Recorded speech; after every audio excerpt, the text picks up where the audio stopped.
Hi, I'm Ellie Marion, and I'm the Closet Quilter. This is a floss tube about my cross-stitching journey. I have been doing this a few months, and I've gotten so many patterns. People have gone online and seen how people organize, and I found my niche. So I want to share it with you, so maybe it might help somebody.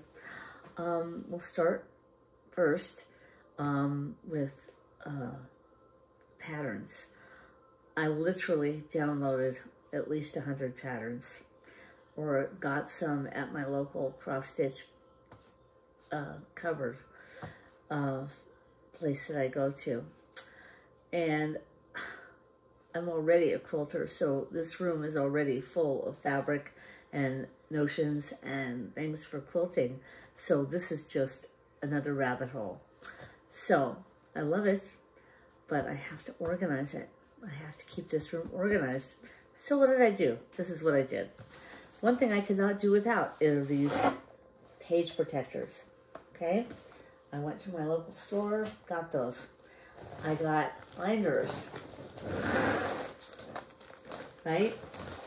And what I do is I kit up each pattern. What do I mean by that? I get the floss, I get the fabric. Sometimes it's just the floss, sometimes it's everything. And I put it in the page protector, okay? Everything goes together. So when I have the time or start a project, I have it all done. Now, if you don't have the money or the time to do that, you can just put the patterns in there and then add as you can the floss and the fabric. I do that for almost everything. I have so many.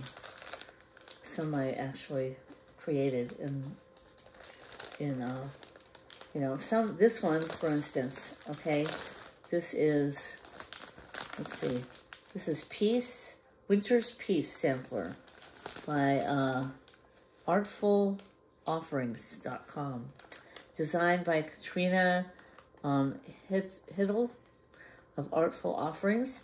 All I have, here, I'll show you. All I have is a floss. I haven't put together the actual 8 o'clock that I'm going to do that on, or linen, whatever I decide to do it on. So I have all these, and there's quite a lot, and it does bulk up, as you can imagine. And some of these I do, and I do over and over. Like my husband did a fish. He did the tribal fish from White Willow Stitching, and he did it with silk, with beautiful silk, blue, teal silks. I am going to do it on with DMC so that I can quilt this. I'll put this in a quilt. I've got fabric, and I've got DMC. I'll do dark blue fabric and light cream, and I'll use that in a quilt. I'm going to try to stitch with DMC because it's color fast.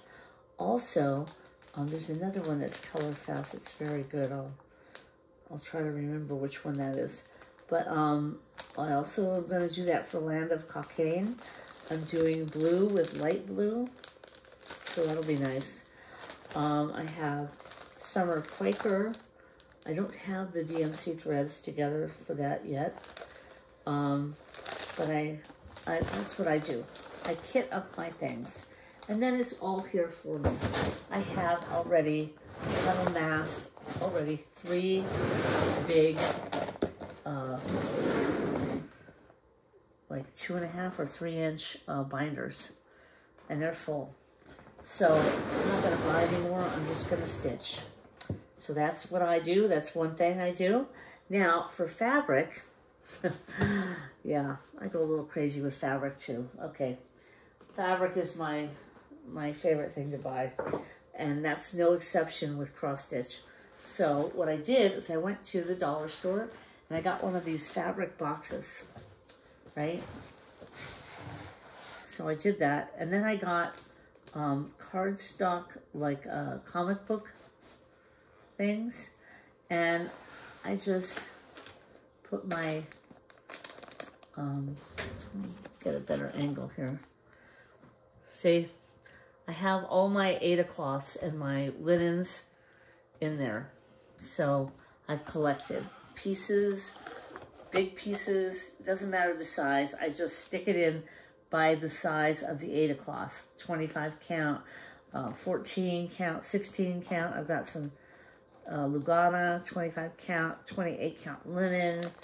I was having problems with my eyes, so I haven't been doing any of that. And I have 32 count even weave.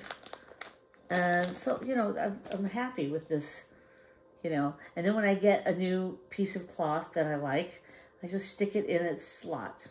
And I have this on my shelf in my closet, and it's there. So when my husband or myself want to do a new project, we go here first. Before we buy the fabric, we go to Ellie's closet. So I've got that.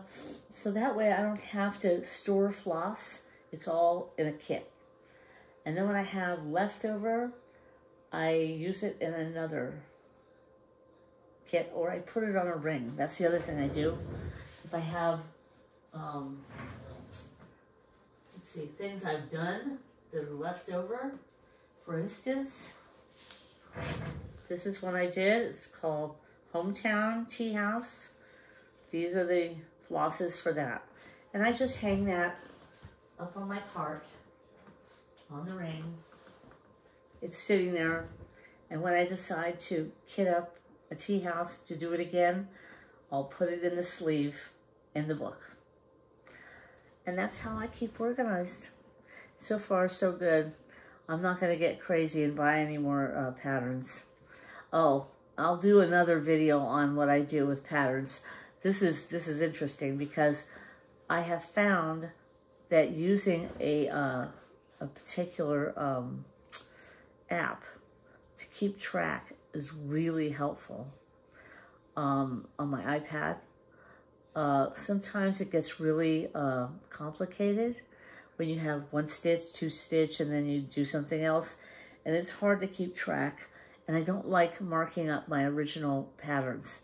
So what I do is I get the PDF pattern also, and I download it, and then I put it on my app. I think it's markup. But I'll do a video on that whole process that I use. And that's how I organize my patterns. So I hope this has helped someone, and I hope you have a great stitching day. And there'll be a lot more reveals. I'm stitching all the time, and I'm working on a few things. I just took one piece that I finished. There's Room at the Table by The Proper Stitcher. I just took that in for a flat fold finish to put on my Shabbos table. And I'm waiting for the pillow for the other one, the bird that I did, the quilted bird. We'll see how that turns out. I can't wait. Anyway, I will show you all those finishes when they come in. Have a great quilting and stitching day. Thanks for stopping by the Closet Quilter.